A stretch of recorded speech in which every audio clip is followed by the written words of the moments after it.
My name is Eunice Kivuva. I am working with Center for Social Planning and Administrative Development as a water resource management specialist. I will be taking us through the key findings and takeaways for the civil society organizations from the Accountability for Water program. Next.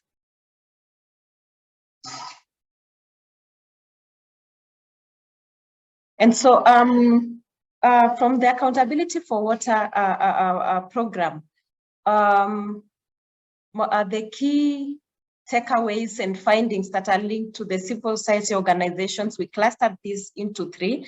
And number one, we are looking at activating the citizen oversight mechanisms and being able to engage with the duty bearers of the government.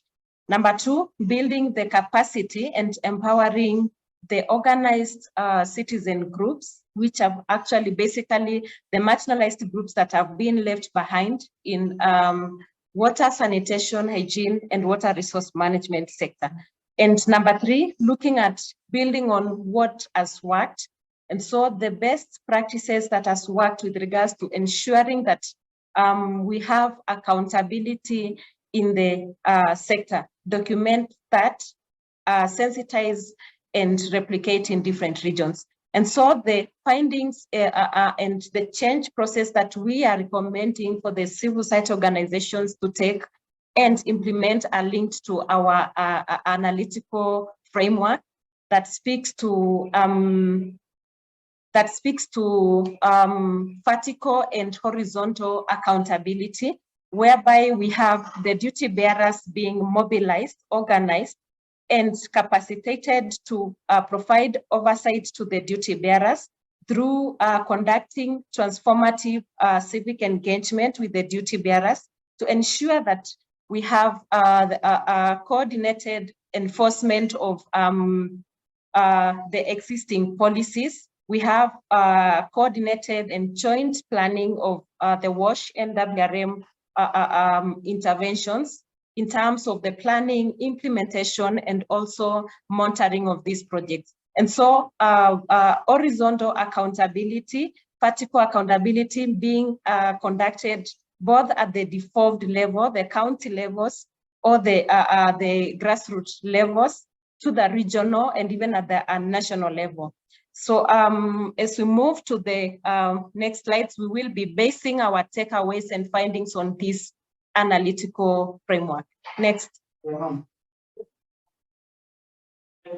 So regarding building the capacity and empowering the marginalized groups, one of the key findings from the Accountability for Water program that we noted across the countries and the areas that we conducted our research is that the marginalized groups, and this speaks to the persons with disability, the youth, the women, the organized citizen groups, do not have capacity to be able to participate in a meaningful manner or to be able to contribute viable projects that would bring impact and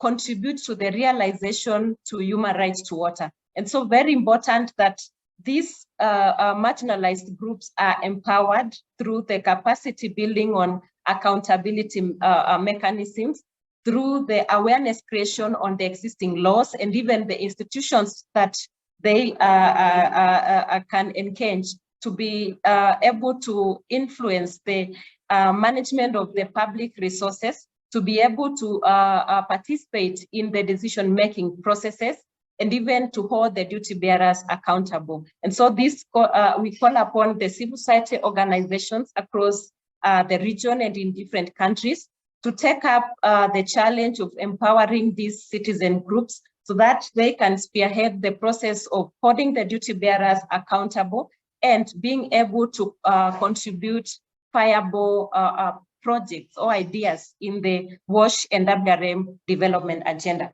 And so with regards to the grassroots networks, they exist in all the countries in different regions, but then in terms of their capacity to collectively influence decision-making processes, we noted that this is a big challenge.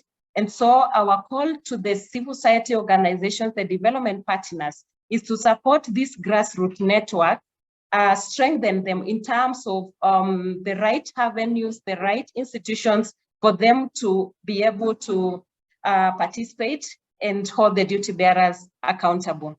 Next.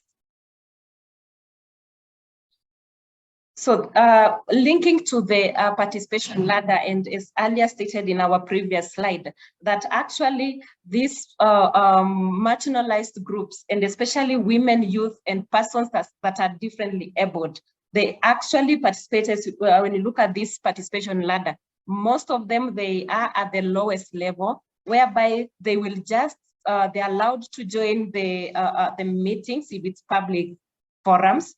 They will just attend the meetings, not being able to speak up and contribute ideas. And so our agenda and the change goal is to have these marginalized groups being able to participate at the highest level of the ladder, whereby the projects that they contribute are viable, whereby the decisions that they make can influence change in the sector, and whereby the ownership of these processes is ensured. And through this, we will be able to have sustainable projects being implemented in the sector, and we will be able to ensure that the aspect of inclusion of these marginalized groups is considered, and none of our key groups are not left behind in the decision-making processes. Next slide. So number two, we are keen as a project, and from the findings, to influence the civil society organizations to enhance to activate the citizen oversight. And this speaks to the avenues that these citizens are able to participate, and even the level at which they come on board.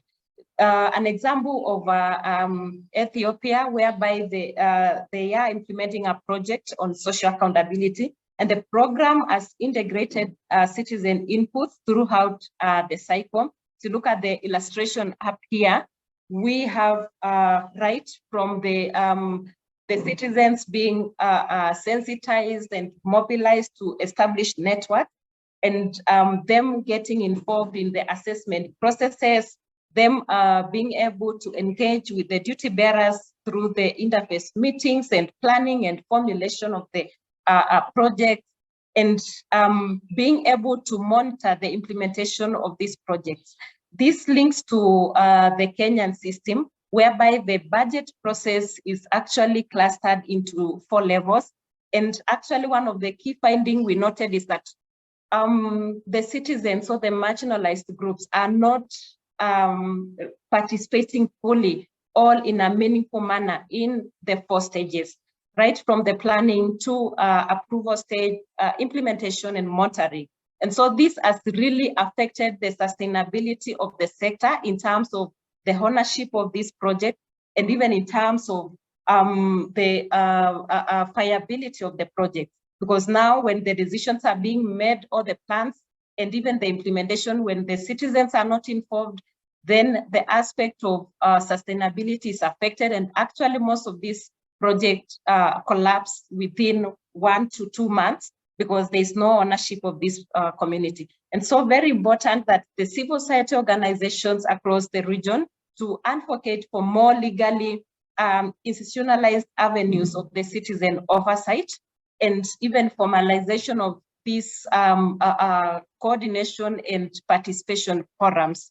Ensure that the citizens are able to monitor and advocate for initiatives that are integrate both vertically and horizontal accountability, and that the citizens, the marginalized groups are participating in the whole cycle, the whole budgeting and planning cycle in the region.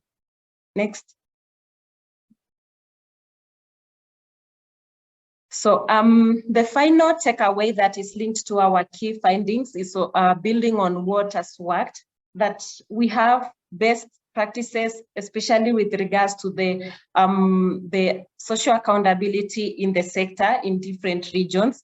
And so very important to document these best practices and sensitize the key institutions, sensitize the organized community groups, bring on board in the multi-sectoral platforms and share, so that we are able to strike a balance between the constructive and critical approaches to advocacy. And the duty bearers are very keen on facts for us to be able to influence change. The government is keen to see facts. So even our accountability work, the lobby and advocacy, very important to integrate with research, that when we are influencing change, we have facts to be able to influence change in the sector. Then awareness creation to the citizen, the organized citizen groups, awareness creation to the different actors in the sector to be able to understand the WASH and WRM issues. And this will enable them to articulate the issues very well when they are engaging with the duty bearers. And an example of one of the best practice that has worked is in Ethiopia, that links to the engagement with the duty bearers.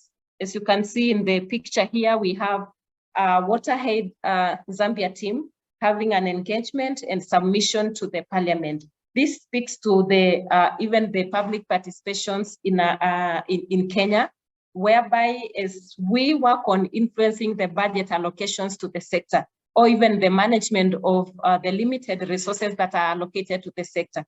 One of the best practices is through the research, whereby when we have the facts, we are able to have a sit down, brainstorm and engage with the duty bearers and be able to influence budget allocations and also influence the management of the limited resources for impactable project and even sustainability of the projects and interventions that we work on in the sector.